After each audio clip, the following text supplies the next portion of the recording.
So we all have those books, right? That when you read them, you just want to tell everyone else to read them as well.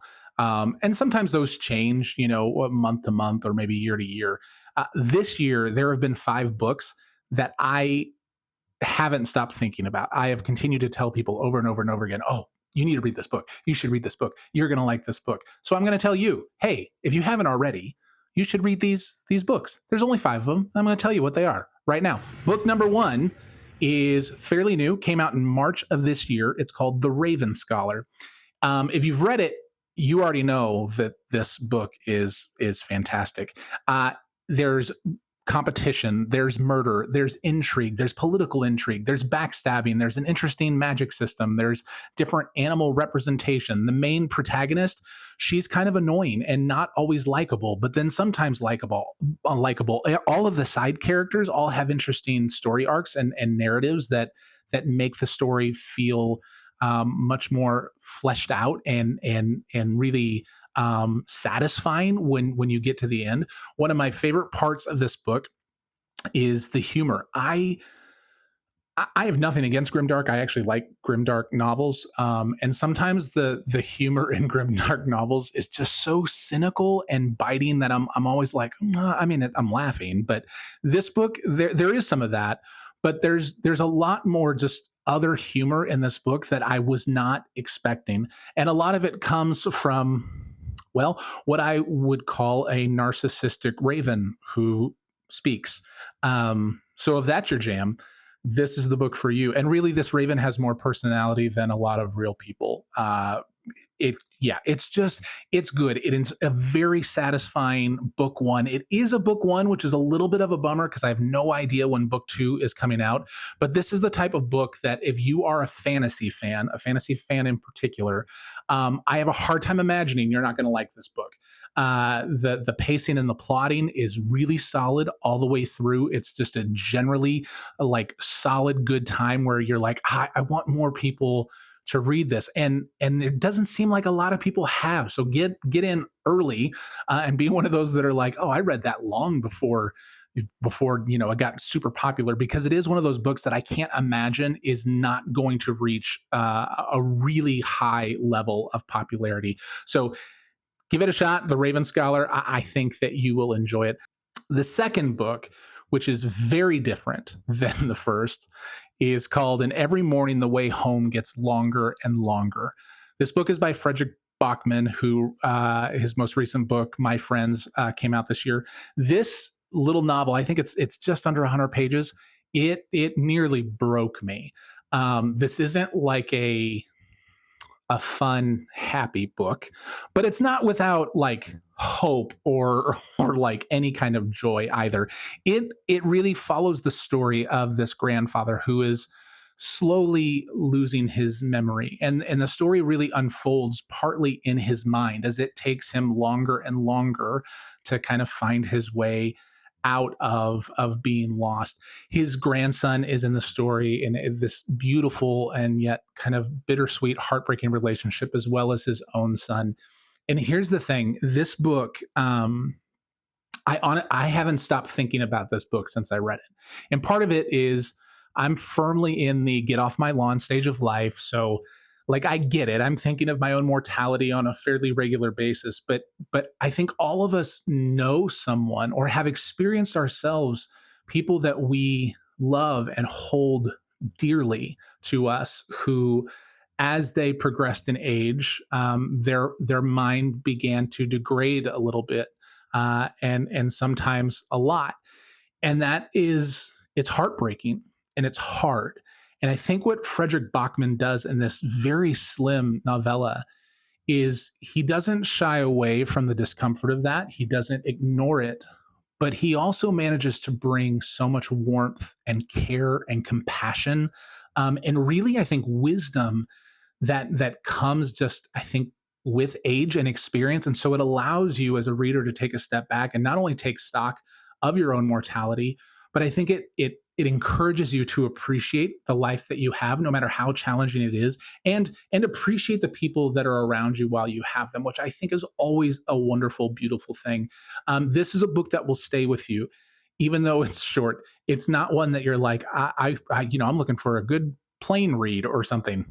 This is not that book unless you don't mind, if you're a crier, you're probably going to cry. If you're someone who doesn't always know what to do with the big emotions, maybe read this one in a darkened closet where no one can see your facial expressions. Either way, I would encourage you to read it, and I really think you would appreciate it if you give yourself that opportunity to just kind of live in that story, if even for a moment. The third book, also not an easy book. It's called We Do Not Part, and I read it this past February of 2025. I think it came out in November of 2024. This book is beautiful and poetic and challenging and heartbreaking. The author's prose is efficient but poetic, and it really pulls you in. It's not a very thick book, but you're following this character as she's just trying to help her friend. Her friend was in an accident, and she's in the hospital, and she asks the main protagonist to go basically take care of her bird on this small island off the coast of South Korea. And the story is just her trying to really get to the bird. And as she does this, you're getting these glimpses of her life and her experiences, her family, as well as kind of some national and communal historical things that unfold. And I kind of describe this book a little bit like an hourglass. It's the only way I know how to describe it. The first probably half of the book really flows in a way that you would expect it to. You're just following the journey of the main protagonist, and then you get to this kind of pinch point in the middle where she is on the island and it's beginning to snow and things begin to get very unclear. And as the snow continues to fall, as the road and the path begins to disappear, the way the story unfolds also begins to disappear. And this sounds like it would be really frustrating or upsetting, but it works really well in the story because it really is. You're not always sure or certain what is real, what's a memory, what's a dream, and it really begins to delve deeply into a very real historical atrocity that had occurred, and it is unbelievable. And it's one of those where I know people that have read this and they absolutely hated it, and I don't know how to fully process that because I really enjoyed this book so much. What I would say is again, it isn't an easy book. This is a book that is going to ask something of the reader. It's going to ask you to engage and use parts of your mind and your heart that maybe you don't always use when you read a book, because it is as slim as it is.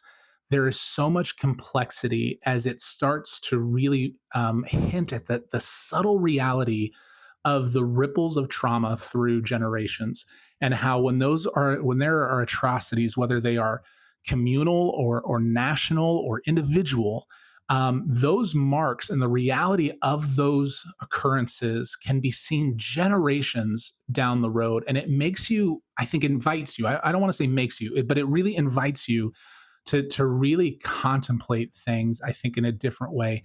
This book is not without hope. There is hope there, but it's not saccharine. It's not. It's not. I wouldn't even say it's easily found, but it is there. And I think this is the type of book that when you finish it, you're not entirely sure what you read, and not in a confusing way, but because it has kicked stuff up in your mind and in your heart that you just don't fully know what to do with. And you want to read it again to see what other things maybe you've missed. And you start to tell other people about it because you want to talk about it. You want to think about it. You want to pick apart kind of the hidden meanings and the different layers that exist. So, again, not an easy book. But it is truly one of the better books that I have read in years. Truly, as of right now, this would probably be my number one book of 2025 that I've read, and I've read a decent amount this year. But give it a shot. We do not part. And buckle up, buckle up. That's what I would say. The fourth book is a nonfiction book. It's called The Best Minds, and this is, again, not necessarily an easy book. It's part memoir, it's part cultural critique, it's part uh, kind of examination of mental health care and the mental health crisis that exists in our world and in our country. It is the type of book that I think invites the reader to look at their own biases and to lay them down, to find ways to communicate and engage in a way that is not uh, um, necessarily argumentative. You know, we live in such a polarized time. It's really easy to take sides on one thing or another, and we feel like we have to win a fight as opposed to really be able to sit and listen with curiosity. And so, as the author kind of starts the story when he's kids, when he and his childhood best friend are getting to know each other, you see these glimpses of his friend who of just brilliance and the author's own jealousy towards him. And I think as the story unfolds, as you see him his friend become accepted into academia and published in the New York Times, and kind of the accolades that he receives because of his intelligence and because of the fight for essentially freedom for those that deal with mental health things. It unravels in such a way that it pulls you along like you're reading a novel. And I think the author does an incredible job at leaning forward with his own vulnerability of his own kind of mistakes and his own doubts and frustrations and fears. There's a lot of humility as he uh, calls calls things out in a way that doesn't feel aggressive or just batting people over the head to try and blunt them to understand what he's trying to say. Because ultimately, there is this kind of undergirding idea throughout the book that there is a very thin margin between empowerment and enabling. And when we recognize that there is that thin of a margin, it's really easy for the best intentions that anyone might have to help really kind of snowball into a more damaging reality. It is a very thought provoking book. It is one of those that I think will make you think more deeply about not just mental health in general, but the mental health systems in our country, and I would even say probably our own complicity as to when we don't always say when we need help or when we see others need help, and speaking into that and offering help or offering opportunities for deeper connection to really combat some of the mental health issues in our world and in our country. So the best minds, not easy, not thin, but definitely worth it. I promise it's worth it. And if you don't like it, you could yell at me. I'm fine with it. You could yell at me. I'm okay with it. All right, the last book, book number 5. This one's fun. It is. It's fiction. And I was late to the party with this book. It's The Will of the Many, another fantasy book. And to me, this is one of the best fantasy books that I've read in a long time. This and The Raven Scholar really are probably the two best fantasy books I've read in years. The Will of the Many. Let me tell you right up front, every trope that you can think of, other than like a romance trope, is in this book. And here's the thing: you don't care. You don't care that this book is filled with tropes because they're done so well that you're reminded why you like those tropes in the first place. The story, the main protagonist, you're following his story. He's born to a life of privilege. He's very educated. He has a lot of skill and training. All of that's taken away. So when we meet him at the very beginning, he's kind of bottom of the barrel, and he's basically working his way up. And it has politics and intrigue, a really interesting magic system. It's all based on the idea of will. You cede your will to the people above you, and those people cede their will, and it's basically like a giant pyramid scheme in some regards.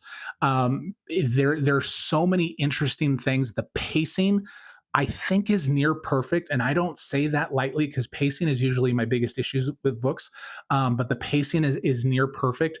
every time you think, I need you to give me an answer before you give me another twist, he does. And then a twist comes or a new mystery comes, and you're like, okay, I didn't even see that coming. Or I think I saw that coming, but it definitely went a different direction. And then you get to the ending. Look, I'm usually pretty good at figuring out where a book is going and where it's going to end, if there's going to be some kind of weird twist or anything like that. Never in a million years. Never in a million years. Ever. Ever would I have guessed this book ended where it ended. I just wouldn't have. I'm really glad that the second book comes out this November, because I'm fascinated to see how he is going to continue this story at the same level that he did The Will of the Many. I have great hopes for it, but I'm a little scared, because that ending, it is something. So avoid spoilers if you can. A lot of you have probably already read this book, because it has been popular for well over a year now. And again, I've been late to the party, but there is a reason that it is on so many people's like top 10 of the year books that they've read over the last year and a half. It's just, it's great. So you should read it. All right. That's 5 books that I can't stop talking about that I think are worth your time. They're not all easy. Some of them are very kind of hefty, deep, pensive and thoughtful reads, but I do think they're worth it. But I'd love to hear, what are the books that you can't stop talking about, whether it's the book you just read this week, or a book you read like 6 months ago and you're still thinking about it, or your favorite book when you were a child that you still talk about all the time because it just left that much of an impression on you. Either way, let me know. I think it's always good when we can share with each other our book recommendations and the things that we really enjoy about books, and those books that just capture our heart and our minds, as we are able to then engage with one another about those big ideas, big themes, or just the excitement of reading something fun and interesting. All right, that's it. Have a good one. Bye.